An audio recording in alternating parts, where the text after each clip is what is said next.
President Donald Trump has announced that the United States intends to run Venezuela after it carried out a large-scale attack and claimed to have captured its president, Nicolás Maduro. When news headlines claim that a Venezuelan president has been arrested or that Donald Trump has taken action against Venezuela, it immediately triggers confusion, outrage, and curiosity. At my direction, the United States Armed Forces conducted an extraordinary military operation in the capital of Venezuela. But to understand what is really going on, we need to slow down and look deeper. Not at rumors, but at power, control, and the long, complicated story of Nicolás Maduro and Venezuela itself. This is not just about one man or one arrest claim. This is about how a country rich in oil collapsed under authoritarian rule, how power was held at any cost, and why Nicolás Maduro is often described as a dictator rather than a legitimate democratic leader. Nicolás Maduro did not rise to power as a revolutionary hero. He was not a charismatic general or a brilliant strategist. He was a bus driver turned union leader who entered politics through loyalty, not leadership. His real opportunity came from Hugo Chávez, the fiery socialist leader who reshaped Venezuela in the early 2000s. Chávez built a system centered entirely around himself, dismantling institutions, weakening checks and balances, and turning the state into a personal political machine. Maduro was chosen as Chávez's successor, not because the people demanded him, but because Chávez trusted him. When Chávez died in 2013, Venezuela was already fragile, but Maduro inherited the presidency by a razor-thin election margin that was immediately questioned by both domestic opposition and international observers. From the very beginning, Maduro ruled through fear rather than consent. Protests erupted almost immediately, driven by inflation, shortages, and accusations of election fraud. Instead of listening, Maduro responded with force. Security services were deployed against civilians. Opposition leaders were arrested, exiled, or silenced. Independent media outlets were shut down or taken over by the state. Judges who ruled against the government were removed. Step by step, Maduro transformed Venezuela from a flawed democracy into a full authoritarian state. Supporters of Maduro often claim he was defending Venezuela from foreign interference, especially from the United States. But that narrative ignores one key fact. Venezuela's collapse was largely self-inflicted. Under Maduro, economic mismanagement reached historic levels. Price controls destroyed local production. Oil revenues were wasted or stolen. Corruption became systemic. Hyperinflation wiped out savings overnight. People stood in line for hours just to buy bread or medicine if it was available at all. Hospitals collapsed. Millions fled the country. This was not the result of sanctions alone. The decline began long before major sanctions were imposed. When the Venezuelan opposition tried to challenge Maduro politically, the response was ruthless. In 2015, the opposition won a landslide victory in the National Assembly. That should have forced Maduro to compromise or share power. Instead, he stripped the assembly of authority, using loyal courts to override the will of voters. Later, he created a new constituent assembly packed with supporters, effectively nullifying the elected legislature. This move alone convinced much of the world that Maduro had crossed the line into dictatorship. Claims about arrest warrants or international efforts to detain Maduro did not come out of nowhere. Over the years, multiple countries accused his government of human rights abuses, drug trafficking, and crimes against humanity. The United States, under different administrations, including Donald Trump's, imposed heavy sanctions and even indicted Maduro on drug-related charges. Trump's administration openly recognized opposition leader Juan Guaidó as Venezuela's legitimate interim president in 2019. This was a direct challenge to Maduro's authority and a rare moment when the world saw how isolated Maduro truly was.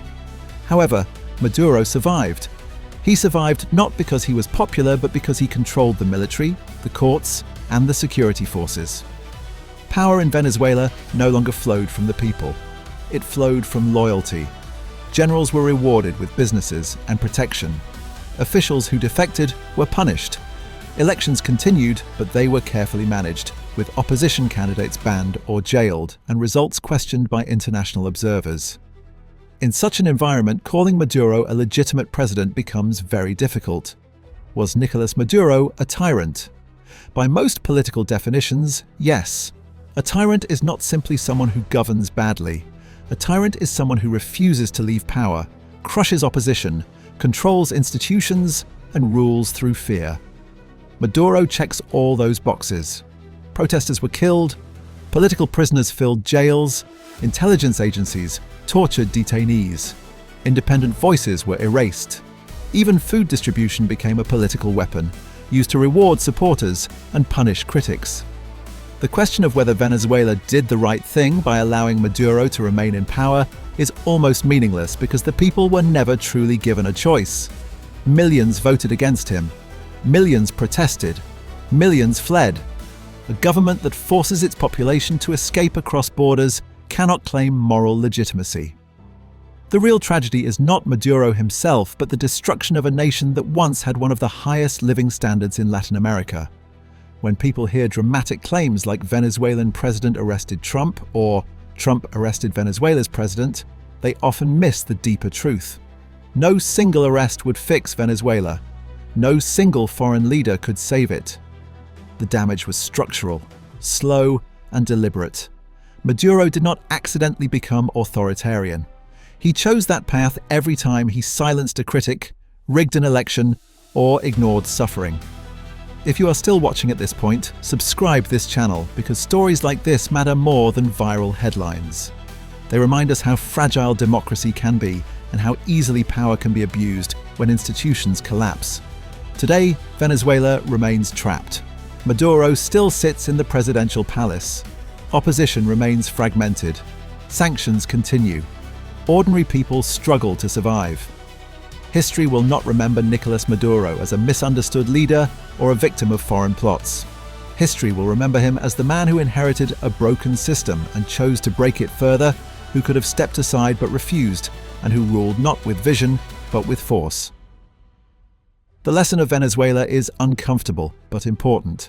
Power does not corrupt overnight. It corrodes slowly, especially when leaders convince themselves they are irreplaceable. Nicolás Maduro believed that without him, the country would fall. In reality, it fell because of him. And while debates about arrests, indictments, and foreign pressure will continue, the real verdict has already been delivered by millions of Venezuelans who voted with their feet, leaving behind their homes, their memories, and their country. What makes Nicolás Maduro's rule even more disturbing is how normal repression became under his government. Over time, brutality stopped shocking the world because it became routine. Security forces breaking protests with live ammunition stopped making headlines. Political prisoners being held without trial became expected. Entire neighborhoods learned to live under constant surveillance, knowing that a careless comment or social media post could bring consequences. Fear was no longer an emergency tool for the regime. It was the system itself. Maduro also mastered the use of propaganda. State television portrayed him as a protector of the poor, a victim of global conspiracies and the only barrier standing between Venezuela and chaos. At the same time, the government blamed every failure on external enemies. If there was no food, it was because of sanctions. If there was no electricity, it was sabotage. If hospitals collapsed, it was foreign aggression. This constant deflection allowed Maduro to avoid accountability while keeping his supporters emotionally mobilized against an invisible enemy. The international community responded, but in a fragmented and often ineffective way. Some countries imposed sanctions, others called for dialogue, a few openly supported Maduro for strategic or ideological reasons. This division worked in Maduro's favor. As long as global pressure was inconsistent, he could survive. He learned how to wait out outrage, knowing that headlines move on even when suffering does not. For Venezuelans still inside the country, time became the enemy. Every year under Maduro meant deeper poverty and fewer exits. One of the most painful ironies is that Maduro often speaks in the language of democracy while destroying its substance. Elections still exist on paper. Institutions still have names. Courts still issue rulings. But when outcomes are predetermined and dissent is criminalized, democracy becomes a performance, not a reality. This illusion is often enough to confuse outsiders, but never enough to convince the people living under it. Maduro's continued grip on power also sends a dangerous message beyond Venezuela. It shows that authoritarian leaders do not always fall quickly or dramatically. Sometimes they endure through exhaustion. They survive because opponents lose hope. because the cost of resistance becomes unbearable, and because the world grows tired of watching the same crisis repeat itself. In that sense, Venezuela is not just a national tragedy. It is a warning. There is no single moment when Venezuela collapsed. There was no final coup or instant dictatorship. There were thousands of small decisions, each one weakening accountability, each one concentrating power, each one justified as temporary or necessary.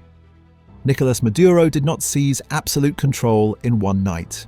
He accumulated it slowly, patiently, and deliberately. That is why removing such power becomes so difficult.